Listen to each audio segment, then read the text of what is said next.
time talking about ICE. Since all that has happened, we're going to do so right now with our guest, the executive director of America Rising, Alex Smith. Welcome to the show, Alex. Happy Wednesday. Thank you so much for having me on. So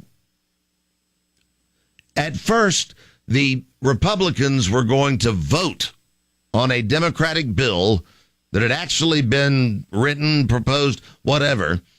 They were going to vote on it, a bill to abolish ICE, hoping they could pin down all the fringe Democrats, because nobody in America wants this except a select few. And that most Bernie Sanders voters think abolishing ICE is radical. How did it come to this, and how so fast? Well, as you mentioned, when Alexandria Ocasio-Cortez won her surprise primary against Joe Crowley, ousting a many term incumbent in New York, that was one of the key parts of her platform. And this coincided with the trouble that we saw at the border with the family separation. And so, a lot of Democrats and the progressive left, sort of adopted it as a mantra at the time that, we need to abolish ICE. It even wrapped up some of the 2020 presidential contenders like Kirsten Gillibrand. And so, it became somewhat of a rallying cry. And there was a bill that was proposed in Congress by Democrats. And as you mentioned, the Republicans had an idea to kind of force a vote on it because it would force a lot of Democrats to formally take a position on it when we know a lot of them are trying to dodge the question. And the reason why we know that is because at America Rising, we do opposition research and tracking. And on our video cameras, we have a lot of Democrats who are running away from our questions when we ask about abolishing ICE.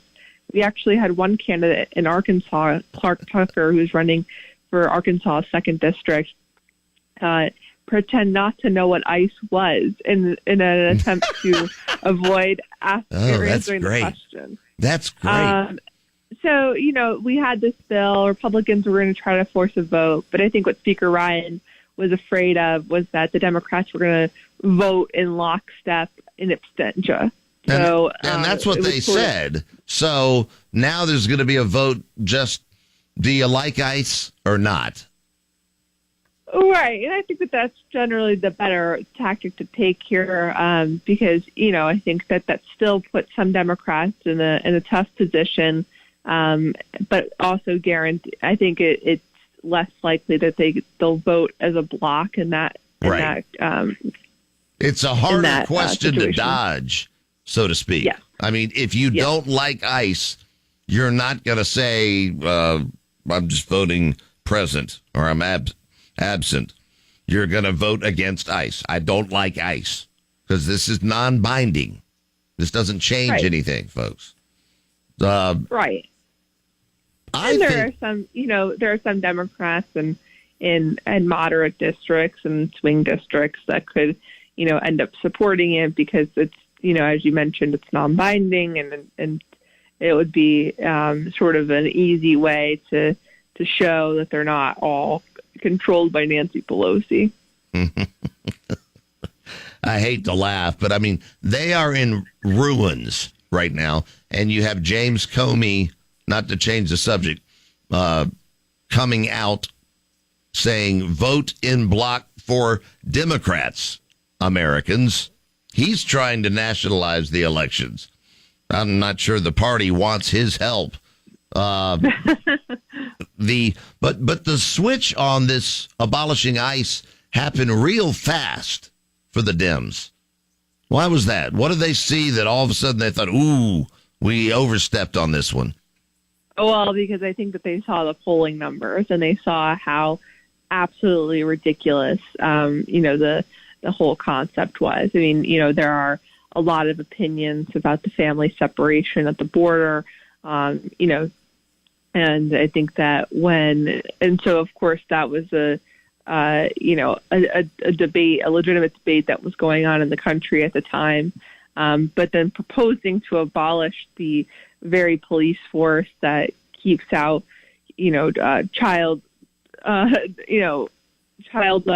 sex abuse victims, or Yes. child traffickers. While you're drug making the lords same coming case in. that Republicans are tearing babies away from their mother's breasts. One of them actually said that, used those words. It was kind of hard to maintain both positions. Do you have time to hold through the break? I have one more question to ask. Yes. Okay. Is Alex Smith, the executive director of America Rising? Thank you for holding through the break. Does the issue of immigration in general, with ICE being a huge part of that, advantage the Republicans or Democrats this midterm season, in your opinion? I think it advantages the Republicans, number one, because it's an animating issue for the conservative base. And, of course, that's what we are looking for in a midterm election. Sometimes, the party that's in power, it's easy for them to get complacent 2 years into the president's term, after a big victory 2 years ago. And so we want to make sure that these people show up at the polls again. So, if it's the extent that this is at the forefront of the conversation, I think that this will sort of get people motivated again to be involved. But I also think it's one of these issues where there is such a chasm between the progressive left and the Hollywood donors and, the coastal elites and where the rest of the country is. The rest of the country doesn't think it's unreasonable for America to have strong borders to enforce our immigration laws. Even if it's possible to hold those views while also holding the view that our current immigration system is broken and needs an overhaul. I think that this is an issue where a lot of Americans feel like it's common sense, and a lot of the progressive left tries to sort of moralize and make and put down people who view otherwise. And I think that's a big problem for Democrats who are running in these swing districts. And it used to work for them, but they've run out of ways to do it, I guess. I mean, you can only con folks for so long. And the most famous example I can think of in recent memory, when Barack Obama was campaigning, and I think the White Sox were in the World Series or something like that, and another team down at the Marlins, they were still called at the time, down in Florida, and he gave speeches on the same day in both stadiums, and with a straight face, he wasn't kidding, saying, well, I just spoke up there. I had to say I was White Sox. He gave this test. Alex, I'm sorry. My allergies are just everywhere. But he was so No worries. sanctimoniously sincere about, I love your team and I love the winning attitude and your coaching proves what Americans can do. And he said the same thing to the White Sox folks. It was just total phoniness. And as I was saying earlier in the show, the left has been just all over the map trying to figure out where to be on a host of issues, particularly this one, though. And it moved real fast. Let's abolish ICE, and because they're state by state, district by district, they are kicking out the traditional liberal center leftist. I don't think they're really any center leftist anymore, but the traditional liberals, they're kicking them out.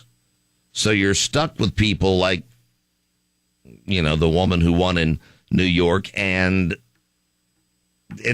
so they will be anti-ICE, at least in rhetoric, as they run, and I don't see how they can win. I mean, I think it's one of these instances where they're looking to appease the donors that are funding their campaigns, and they're also trying to inspire enthusiasm among the liberal base to come out and vote for them. And to the extent that they look like they're moderating on these positions, they run the risk of the money drying up, or liberals sitting home because they're disappointed in how the candidates are acting. And so I think that they're caught between a rock and a hard place here, because yes, on the one hand they need to inspire that base, they need to get the money in, but on the other hand, a majority of voters view these issues through a prism of common sense and pragmatism. Don't like the extreme rhetoric. Exactly. Alex, thank you so much for being on the show.